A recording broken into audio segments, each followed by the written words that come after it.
Bien dice, como dice José, buenos días José Templario, este, es muy importante formarse, no salir, no salirnos como bueno, ustedes, se va a escuchar raro, porque van a decir, pues es católico, ustedes son más doctos en la Biblia. Sí, leo la Biblia, obviamente, ¿verdad? Pero no así al grado de ustedes. Pero a veces, a veces, a veces tenemos la actitud de Apolo. Si no me equivoco, fue Apolo el que andaba predicando, ¿verdad? Que tenía mucho entusiasmo y mucha euforia por predicar el evangelio, pero a veces sin darnos cuenta, pues estamos haciendo las cosas pues un poco mal, no como se debería. Y tiene toda la razón. Escuché atentamente todo lo que dijo José. Este, y es lo mismo, hago la comparación yo como músico en la iglesia, que ahora me dedico a esa pauta. Mi trabajo es la evangelización con la música y la formación a los coros también parroquiales, orientación en esta cuestión de la música. Que todos siempre cuando llegamos a la iglesia, y que nos atrae la cuestión musical, llegamos con nuestra guitarra, yo lo pongo en la analogía, llegamos con nuestra guitarrita en la mano y con mucho entusiasmo y con muchas ganas. Pero desgraciadamente a veces al hacer eso y cuando nadie nos dice nada, pues caemos desgraciadamente en muchas cosas que no debemos de hacer, y pues muchas son por ignorancia, ¿verdad? No son por maldad, no son por maldad, son por ignorancia. Pero después caemos con la soberbia de que hay algunos que ya tienen, no sé, 20 años, nunca se han formado porque existen, aunque usted no lo crea, los coros, que ya tienen 20 30 años en los coros y nunca se han formado. Y después cuando quieres hacerles una correccioncita fraterna, pues se alimentó también un ego, una soberbia de que, pero pues si yo ya tengo 30 años en esto, o sea, ¿tú cómo me vas a venir a querer corregir a mí si yo siempre he cantado, ven, ven, Señor, no tardes en Cuaresma? o sea, o sea, o yo siempre he cantado cara a cara en la comunión y el Padre me lo pide, o sea, estoy refiriendo a un canto protestante, ¿verdad? En la Eucaristía. Entonces, cuando tú quieres hacer ya una corrección, ya se alimentó también un ego y una soberbia junto a un lado de la ignorancia. Entonces, yo hago la comparación, como dice mi hermanito José, porque tiene mucha razón, porque es una responsabilidad muy grande. Por ejemplo, la apología, mi respeto, yo no soy apologeta.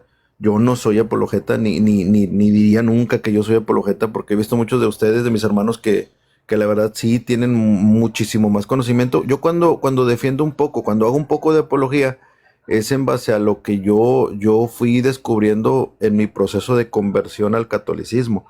Es lo que hago. Porque pues es muy diferente a un apologeta, pues ya tiene más fundamento y te da el texto y te da el documento. Y entonces, pero en ese punto yo quería así como que hacer el énfasis para cerrar y dar la palabra. Fíjate, José, que yo lo vi así por ese lado de que la ignorancia va alimentando también el ego y la soberbia. Si dejas florecer esa ignorancia, si la dejas florecer, ¿cómo va alimentando eso otro? Y es bien difícil quitarla, mi hermano. Te lo digo yo por experiencia. Yo me pongo como el primero adelante.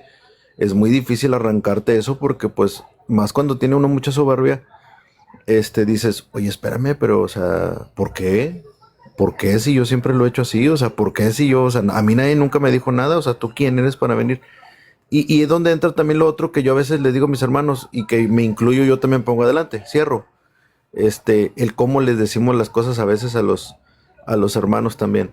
De que a veces no hay necesidad, porque a veces sí es necesario, ojo, a veces sí es necesario hablar fuerte y con autoridad, pero a veces no es necesario y como quiera cuando lo haces lastimas también al otro cuando no es necesario. Entonces, sí es una responsabilidad muy grande, tiene toda la razón José, toda la razón en que debemos de ser responsables en formarnos, principalmente los que somos servidores, ustedes, yo, que somos servidores, todos los que estamos aquí, yo sé que somos servidores, por lo menos lo básico, hombre. Yo a veces le digo a la raza, por lo menos fórmate en lo básico, no seas así, o sea, está bien que sí, amas la palabra, amas tu parroquia, tu coro, pero de perdido pregúntate por qué haces lo que haces, ingrato, o sea, para que cuando te pregunten, tú ya tengas que responder y no andes respondiendo pavadas, ¿verdad? No andes respondiendo sonceras que no son, ¿verdad? Adelante, adelante, sigo escuchando. No sé si era el tema, pero me gustó mucho lo que estaban diciendo ahorita, ¿verdad? Sí, hermano Emanuel, tienes, tienes tu razón completamente y te lo acepto, mi hermano. Lo que pasa es, mire, lo que pasa es que muchas personas, yo quiero hablar sin lastimar. Muchos católicos queremos salir a predicar porque nos nace eso. Nos nace eso porque el Espíritu Santo nos conmueve.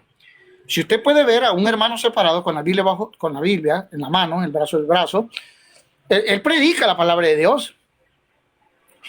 Y, y hay que ser celoso, como San Pablo, celoso. Yo soy celoso. A mí no es que me repugna, sino que me da aquello como pensar. Y ese hermano está predicando la palabra de Dios. Pero si yo llego y le digo, hermano, ¿y usted es católico? No. Era católico. Ahí es como que realmente ya choca conmigo. Era católico. O sea, no choca en el punto de que me cayó mal, sino que ya chocamos, ya chocamos. Hay dos creyentes aquí que no va acorde con la enseñanza. ¿Sabe por qué, hermano Manuel? Porque habemos católicos que el Espíritu Santo nos conmueve ir a predicar, pero no queremos formarlos. Ese es el punto. Y cuando no queremos formarnos, entonces queremos apegarnos a otra persona que no es ni formada, que algún día se salió también de la iglesia con el mismo berrinche, con el mismo ego que usted dijo, ¿es verdad? El ego nos está matando y eso va enfloreciendo, eso va superando y no nos deja ver que primero tenemos que formarnos. No solo leer la palabra de Dios y a nuestros antojos, no. Tenemos que pasar por un filtro. Por ejemplo, ese es un ejemplo. Pasar en una formación. Porque lo que dijo el hermano Manuel tiene mucha razón. Esto es en serio. Tenemos que ser responsables. ¿Qué es lo que vamos a predicar? La transustanciación. Ese evangelio no cualquiera de mis hermanos separados lo va a predicar, o sino que me diga un hermanito separado con el respeto que se merece. ¿Qué sabe de transustanciación? ¿Qué sabe? Un símbolo. No existe. Y él era católico. Y eso nos pasa mucho por el ego. Por el ego nos pasa de no formarnos y queremos salir a predicar. Hablamos en mal del párroco, hablamos en mal del obispo, incluso general, hablamos en mal de la iglesia católica. Salimos, agarramos la Biblia, lo leemos unas dos, tres hojas de la Biblia y nos vamos a predicar. Y nos congregamos a otro lugar donde yo me parezca. Allí es el ego, hermano, que usted dice y tiene todita la razón. Pero ¿cómo hacer entonces para eliminar ese ego? ¿Cómo hacer? Esa es una pregunta muy importante. ¿Cómo hacer para eliminar ese ego y no dejarnos contaminar de ese ego? Fácil. Mantenernos en oración, primero. Segundo, hacer uso de conciencia. Hacer uso de conciencia de que nosotros estamos sujetos a la jerarquía de la Santa Iglesia. Leer el catecismo, formarnos. Leer patrística, formarnos. Leer mucho la palabra de Dios, estar mucho en oración. Leer tradición. Cuando nosotros nos vamos formando en esta formación, nuestra vida, nuestro ego va desapareciendo.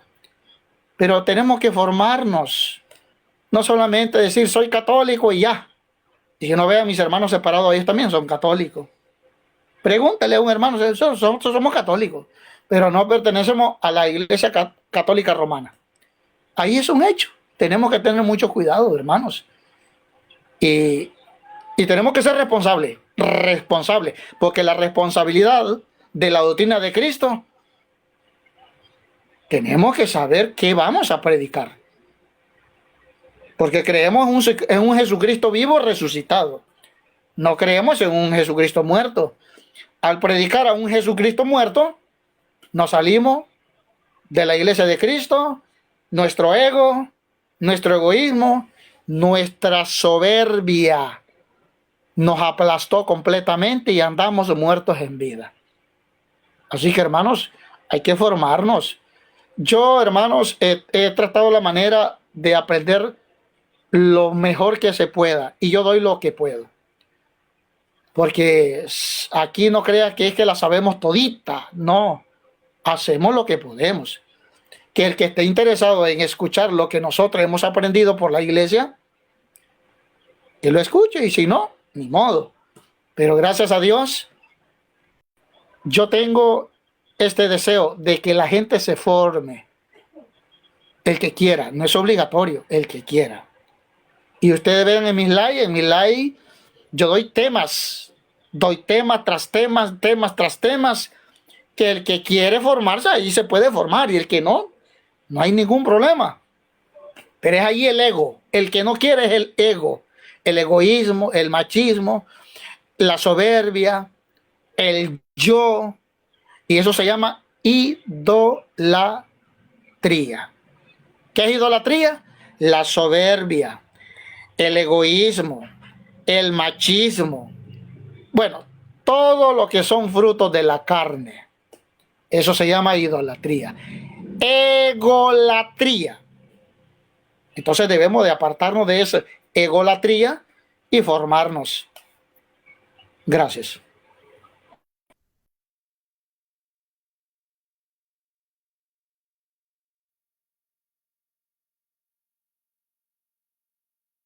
Excelente, hermanito. Excelente, hermano Torito Junior. Nada más verdadero que eso que acabas de decir. Nosotros como cristianos católicos no nos mandamos solos, sino que no somos como las sectas evangélicas que se autonombran pastores y ellos mismos se dan autoridad para ir y predicar en las calles. Pero ¿qué es lo que pasa? Primer error. Jesucristo no los llamó. Jesucristo no les dio la gran comisión de ir y predicar al mundo. Ellos toman ese texto y se les respeta. En Mateo 28, 19. ¿Pero es válido? No, no es válido. ¿Por qué?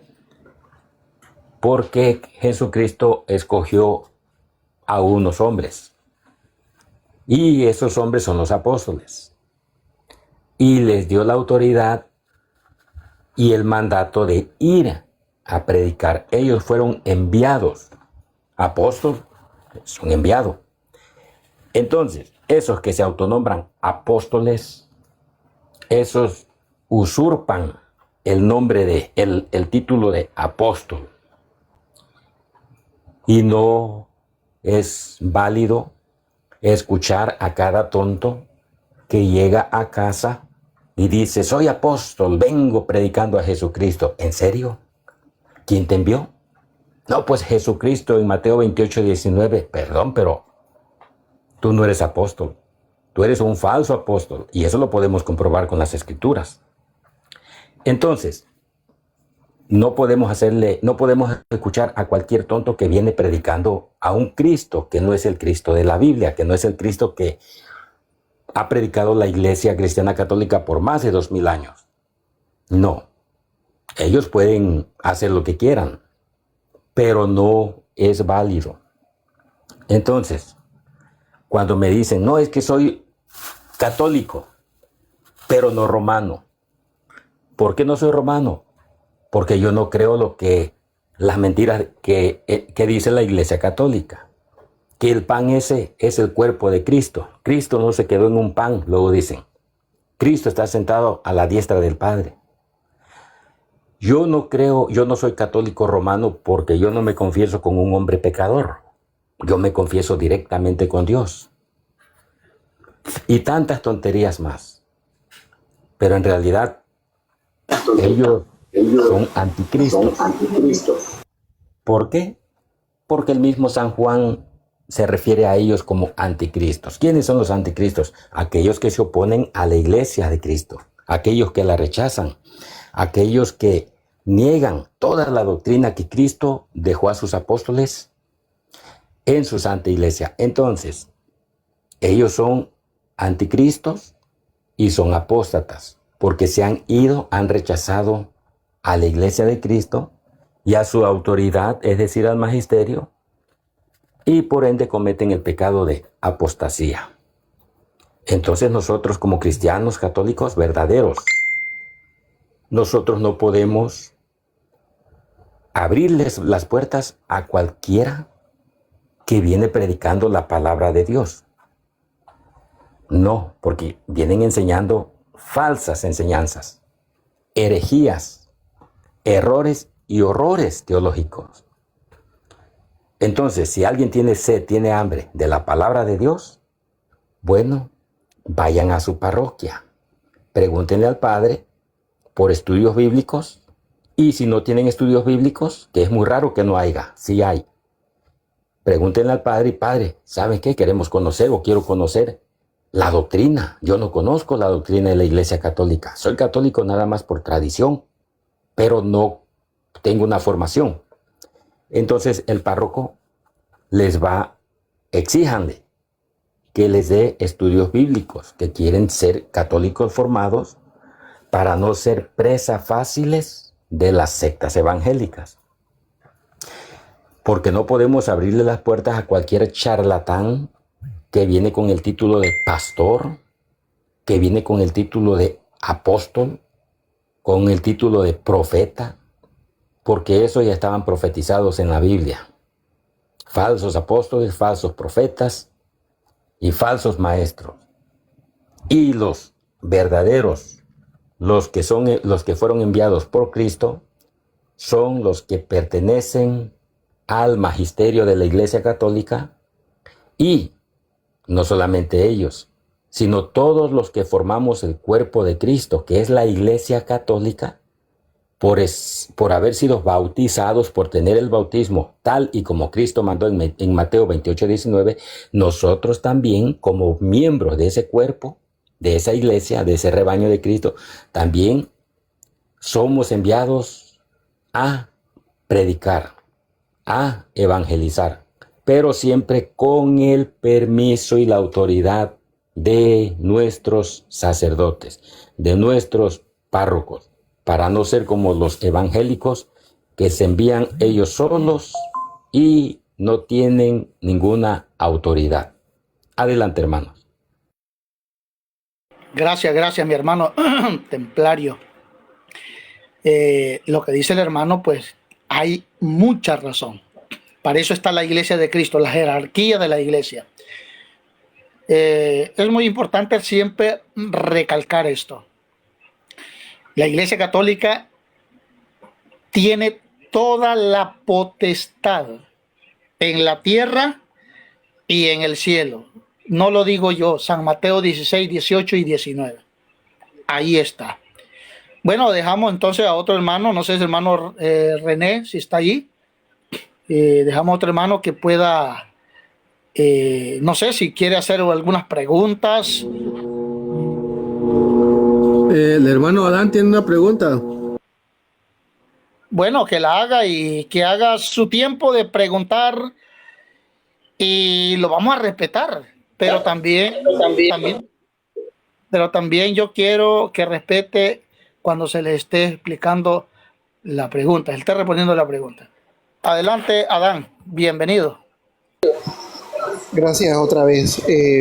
No, es que venía pasando porque, bueno, el hermano René se le cayó ahorita y volví a entrar otra vez y noté una imagen que tiene el hermano Emanuel. Saludos, hermano Emanuel, que la tenía ahorita. Y me surgió una pregunta. En este caso de los lefebristas, la Iglesia Católica reconoce que ellos tienen sucesión apostólica. Ahora ahora que son considerados cismáticos, ¿esa sucesión apostólica es válida o ya se les quita? Mira, si me dan oportunidad te explico un poquitito de lo que yo también entendía, porque también es un tema un poquitito revuelto. Este, para la iglesia, obviamente ellos no pierden la sucesión apostólica. O sea, la sucesión apostólica, ellos tienen sucesión apostólica. O sea, en cuanto a lo que es la validez de sus ordenaciones, ellos siguen teniendo la sucesión apostólica. La diferencia aquí es la comunión con la iglesia. Entonces, aquí no es el hecho de que no tengan la sucesión, sino que ya ellos ya no forman parte de la comunión de la iglesia. ¿Cómo sería la explicación? Ahorita estaba tratando de ver una explicación, porque yo había visto una que me gustó y la estaba viendo. A ver, aquí está. Ah, ok, sí, aquí está. A ver, aquí está. Por ejemplo, tú te das una idea que tú eres cirujano. Tú, ¿verdad? Adam es cirujano. Tú sabes operar, mi hermano, tú conoces toda la anatomía del cuerpo al derecho y al revés, porque pues para eso estudiaste, o sea, tú eres un cirujano, sí, tienes la destreza, etcétera, etcétera. Pero el punto aquí es de que ya tu título, se te revoca el título. ¿Sí me explico?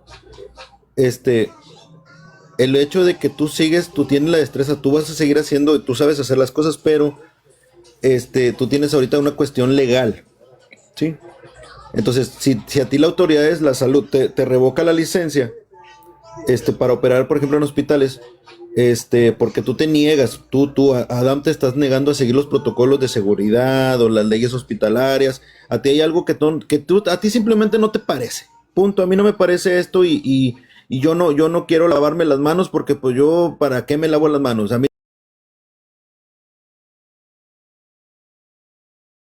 no me interesa, o sea, aunque me pidan que es el protocolo, a mí no, yo no quiero, no me gusta. O sea, tú, Adán, sigues siendo tú cirujano, tú no vas a dejar de ser cirujano, pero tú ya no tienes el permiso, mi hermano, para ejercer la profesión de médico cirujano, ¿sí me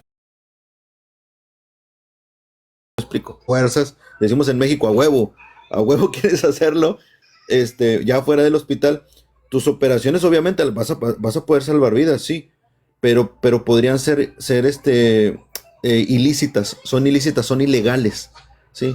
Porque no tienes el permiso de la institución. De esta manera es como yo podría más o menos como que darte una idea de cuál es la situación que tienen ahorita la fraternidad. Ahora, la situación sí se puso medio grave porque la pena del cisma.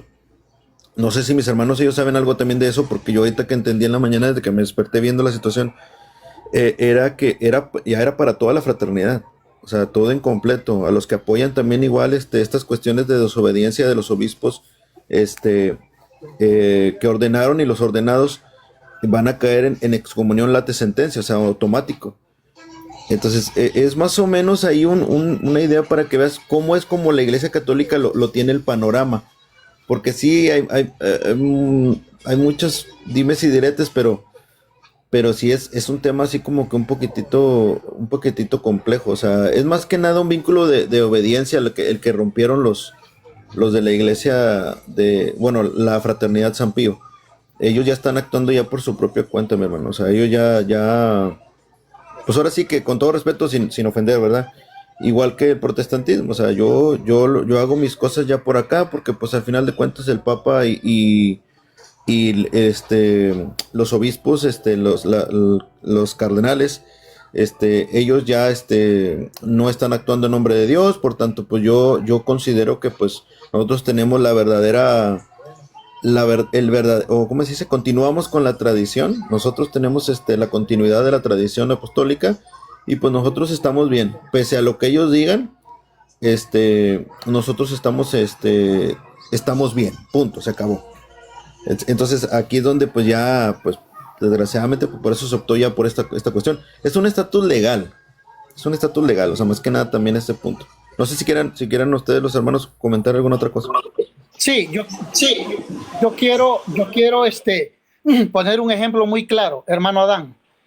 Hay una rotura. Hay una rotura y usted dice, me quebré un pie o me quebré un brazo.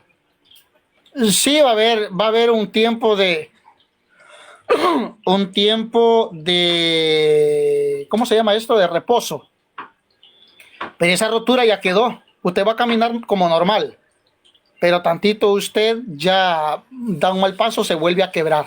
Eso ya quedó. Por ejemplo, bueno, ¿ustedes han visto cuántos sacerdotes que eran católicos?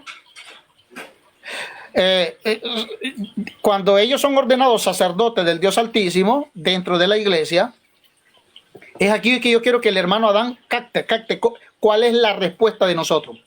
Cuando un sacerdote es ordenado sacerdote del Dios Altísimo ministerial para ofrecer los dones y sacrificios, dentro de la iglesia sigue siendo sacerdote hasta que muera. ¿Estamos bien? Pero el problema es cuando la iglesia decide excomulgarlo. No es que la iglesia decida, sino que la persona se portó mal, le pusieron disciplina, no aceptó. Ahí tenemos a Adán Cotas. Ahí tenemos a Adán Cotas. Él mismo buscó lío para protestar, para irse a fundar otra. ¿No ven a Adán Cotas cómo tiene otra iglesia, entre comillas, él? Porque ese era el problema, en que buscaba excusas. Entonces dijo el Papa, entonces lo vamos a excomulgar y nos quitamos del lío. Y que salga a flote lo que él va a hacer. Entonces, ahí yo quiero que usted capte. Él, hasta que muera, va a ser sacerdote del Dios Altísimo dentro de la iglesia. Pero cuando se sale, lo descomulga, sigue siendo sacerdote hasta que muera también. Pero fuera de la iglesia católica, ya él ya no puede administrar como sacerdote ministerial. Ahora funda otra de él y hace lo mismo. Eso pasa con los ortodoxos, eso pasa con lo que usted mencionó y con muchas cristianas evangélicas que se llaman. Es lo mismo, lo que dijo el hermano está allí. Ese es un ejemplo muy claro para que usted vea que hay una rotura. Si yo me salgo de la iglesia católica, yo sigo siendo cristiano y voy por el mundo siendo cristiano, pero ya no pertenezco a la iglesia de Cristo como cristiano. Me llamo cristiano e incluso yo puedo fundar una iglesia y soy pastor, pero hay una rotura. Salí de la iglesia de Cristo donde están los pastores para ir a fundar la mía y ya soy otra. Esa es la explicación.